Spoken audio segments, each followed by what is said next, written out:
The offseason is officially here for the New York Knicks, and ESPN has crafted a list of 6 players that they think Leon Rose, Tom Thibodeau, and the New York Knicks front office could target this summer in a blockbuster trade. We're going to break that down on today's show as you're watching Knicks Now by Chat Sports, and I am your host, Marshall Green. My question to you is this: what should the Knicks do this offseason?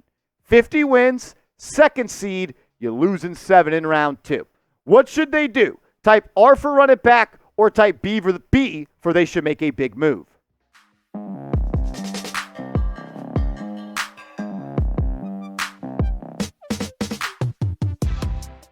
According to Howard Beck, he thinks the Knicks are all in on making a big-time trade. Former New York Post writer, sports columnist out in L.A., now works for The Ringer, says this, and he said he heard it from a source close to James Dolan at MSG. Quote, the Knicks now, as ever, are in a perpetual hunt for another glitzy star. And Dolan, as ever, expects one. And we've all heard for quite some time now that this is the summer the New York Knicks are going to make a big move. We heard that last summer. We heard that at free agent, the trade deadline. We've heard for over a year now that this is the year that the New York Knicks plan on making a big-time trade.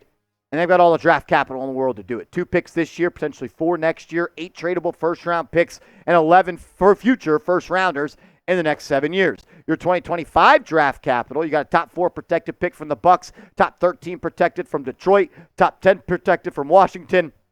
And the New York Knicks, they also have their own pick. If the top 13 protections hold true, they will then go to 11, then 9, and then for Washington, if it's not a top 10 pick, the protections then roll over to a top 8 pick going into the 2026 NBA draft. The first person that ESPN has listed as trade targets for the Knicks this offseason is Devin Booker, the scoring guard from the Phoenix Suns. And there's a lot to break down about Devin Booker as a trade candidate for the New York Knicks. But my first thought about all of it is, if the Phoenix Suns are actually going to blow it up, like they're going to move off Booker, trade Durant, they can't trade Beal, nobody wants him, and he's got no trade clause. If the Suns are signaling to the league that Booker is available, the Knicks should go all in and get it done. Booker is one of the best players in the league. He's been one of the best players in the league for quite some time. He is a certified bucket. Last 4 years hasn't averaged less than 25.6 points per game. Never shot lower than 46.6% from the field. He's also a good three-point shooter. Can create his own shot while also, in my opinion, being an underrated playmaker. He kind of had to take on some point guard responsibilities for the Phoenix Suns this year, as they didn't really have one with Beal, Booker, and KD. The guy averaged 6.9 assists. I also think he's a little bit of an underrated defender. And I think that he, next to Brunson, makes a lot of sense. Booker, 6'5", 6'6", can play with his back to the basket, and he changes the ways defenses will have to guard the Knicks. He's also been a primetime player in the playoffs, and that's what the Knicks need. They need another bona fide star that's had primetime success in the playoffs. He has 47 career playoff games for Booker. Been there, done that. Averaging 28 points per game, 5 boards, 5 assists, 49% from the deck, and 39% from 3. It doesn't get much better than Devin Booker when it comes to a scoring guard. Talk about his advanced analytics. He would be a great fit next to the Knicks. We need a guy that can knock down a catch and shoot 3 every once in a while. 37%. We need a guy that can create his own shot from 3, besides Brunson. 36% on those. He knocks down 51.5% of his pull-up twos. 37.5% of his shots come from pull-up twos. Think about that. 51.5% on pull-up middies. And that's 37.5% of his shot diet. He's also great around the rim, shooting 60.8%, less than 10 feet from the cup. Also, Devin Booker, he's part of that CAA mafia, baby. He's a part of the CAA mafia. And I have heard that Devin Booker is who Leon Rose wants. And I have heard that, and I've known that for quite some time at this point. But you know what? To buy something, it's got to be on sale. And I don't see the Suns trading Devin Booker. Why would you trade Booker if you're the Suns? The only way is if he forced his way out. And it doesn't really seem like he is going to do that. There's been some talk he wants to follow that Kobe Bryant legacy of one team, one player, one career. If you're going to retool, if you're the Suns, you trade Kevin Durant and you get picks and young players back. Trading Booker just signals we're not even trying to compete anymore. If he's available, go all in. I don't see it being all that likely, to be quite honest with you, though. Mikal Bridges is the second player that ESPN has linked to the New York Knicks as a trade target. And you know me, baby. I'm all in on the Nova Knicks. You can never have too many Nova Knicks. Yes, Mikal Bridges is a top trade target for me this summer once again. And it honestly, it's cool, the whole Nova thing and stuff like that, but it's so much deeper than that. The dude is a great basketball player. And he honestly didn't even have that good of a year this year with the Brooklyn Nets. He was worse this year than what he was last year. And I think a large part of that was because the Nets asked him to shoulder more of a scoring load, more of a scoring responsibility. He had to take a lot tougher shots.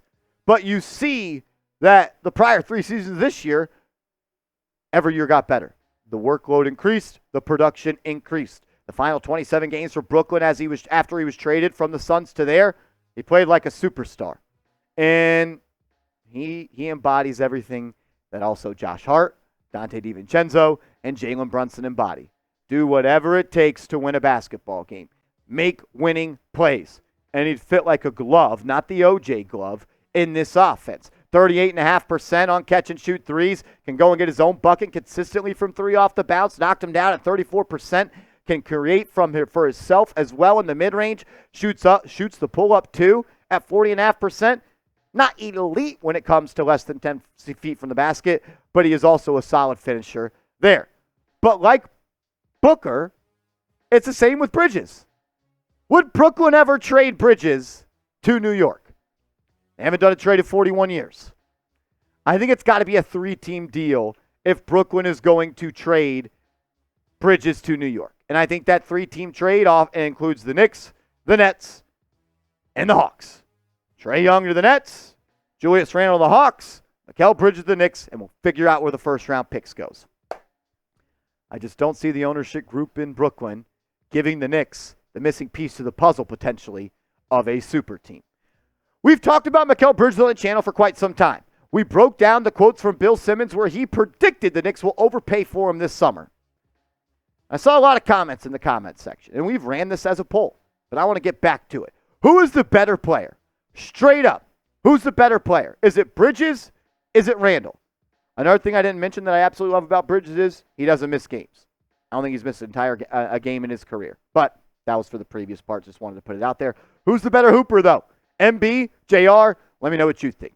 We got more trade targets to talk about, but first, I got to give a huge shout out to today's sponsor, Chubbies. Summer is right around the corner, and our friends at Chubbies are bringing the good vibrations. Chubbies is a lifestyle apparel brand that makes every moment feel like a vacation. They say fashion is an expression of one's character, so why not let the world know you're down for a good time? For a limited time, Chubbies is giving our listeners here on Knicks Now 20% off your order with our exclusive code CHAT. Use code CHAT at chubbyshorts.com/chat.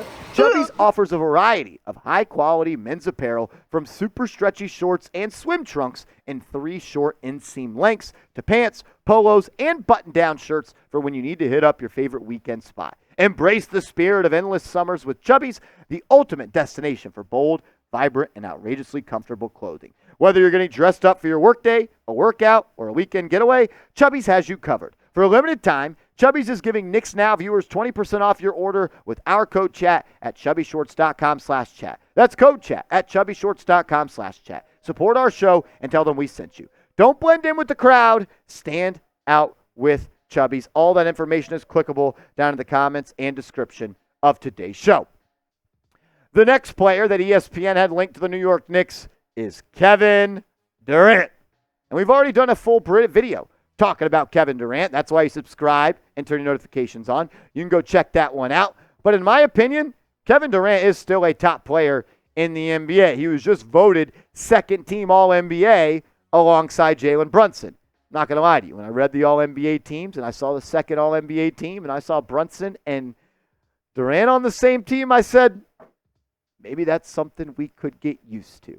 Kevin Durant was unbelievably good for the Phoenix Suns this year. 27.3 points per game, over 5 assists, 52% from the field, and 41% from downtown. But my favorite thing about KD this past year was that he played in 74 of 82 games, which was a major change for him. In 2020, he played 35, then 55, then 47.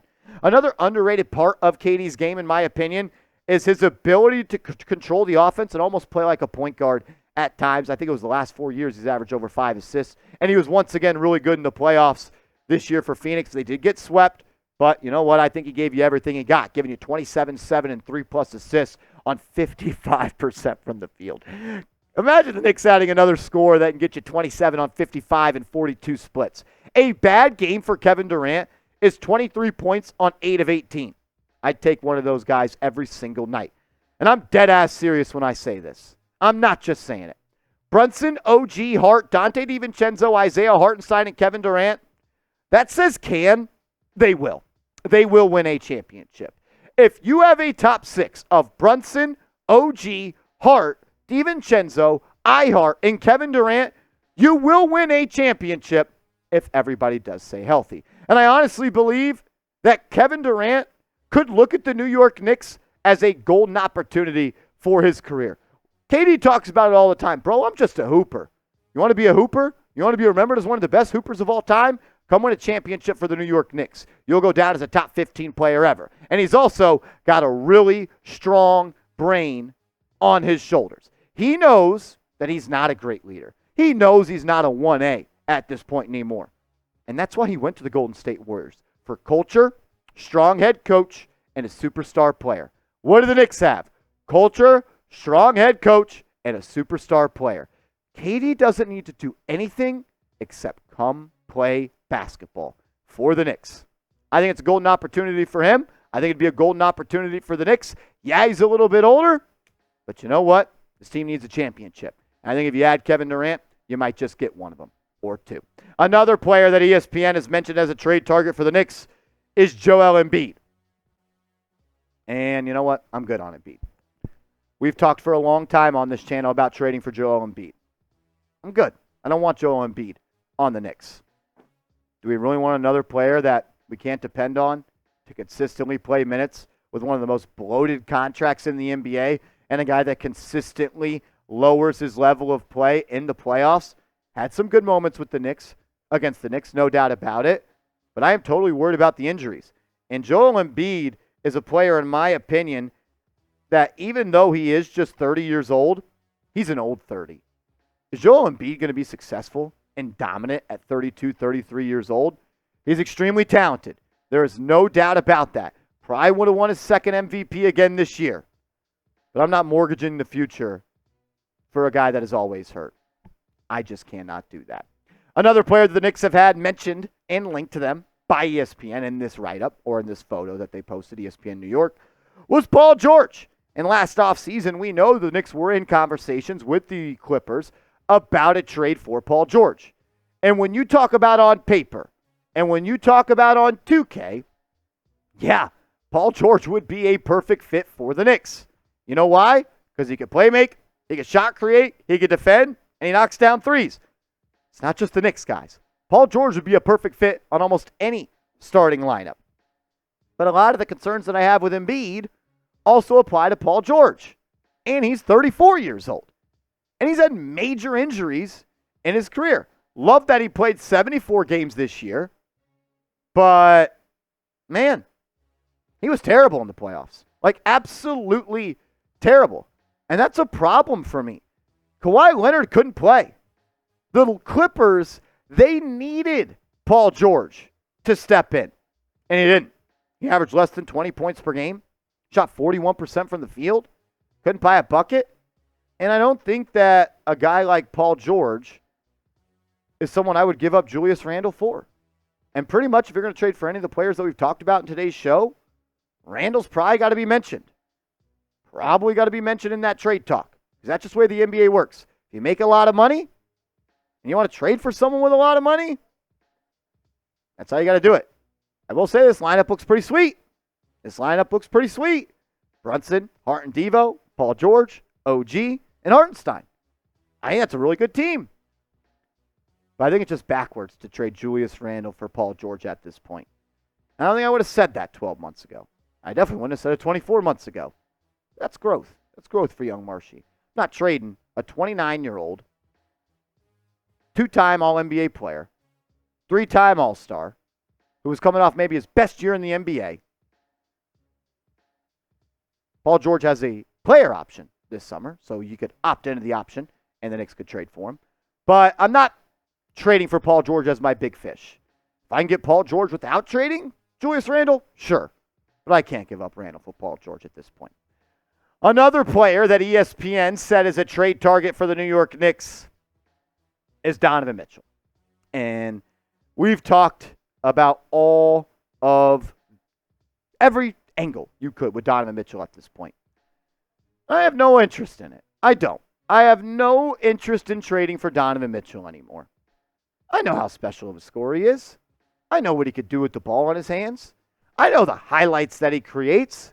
I know he could be the engine of the offense in a high pick and roll.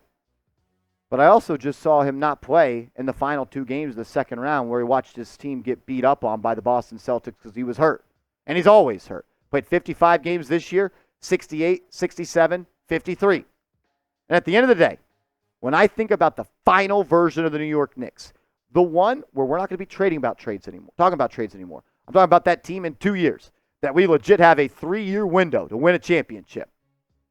I don't want it to be two small guards that can't defend. I want a long, lengthy, versatile, switching type of player next to Jalen Brunson. That ain't Donovan Mitchell. Is he a good player? Yes. Is he a great scorer? Absolutely. Is he an all-star? No doubt about it. Is he fun? Is he electric? Does he make highlight plays? Yeah. We already got our lead guard. Why are we adding another one? Go get a guy that can create off the bounce, that's got height, that's got length, and defensive versatility. Donovan Mitchell's not that guy for me. Is he for you anymore? I think at one point the Knicks may have needed Donovan Mitchell. I don't think they do anymore. Do you? Do you want Donovan Mitchell on the Knicks? He's a polarizing player amongst Knicks fans. You either love him or you don't want him. Or like me, you wanted him and you don't want him anymore. Because it's not the same team. This isn't the same team that we were talking about adding Mitchell in the summer of 2022. Y for yes, M for no. Do you want D. Mitch on the Knicks? And make sure to hit me up on social media. I'm on Twitter. I'm on Instagram. Hit me up over there, and let's go Knicks.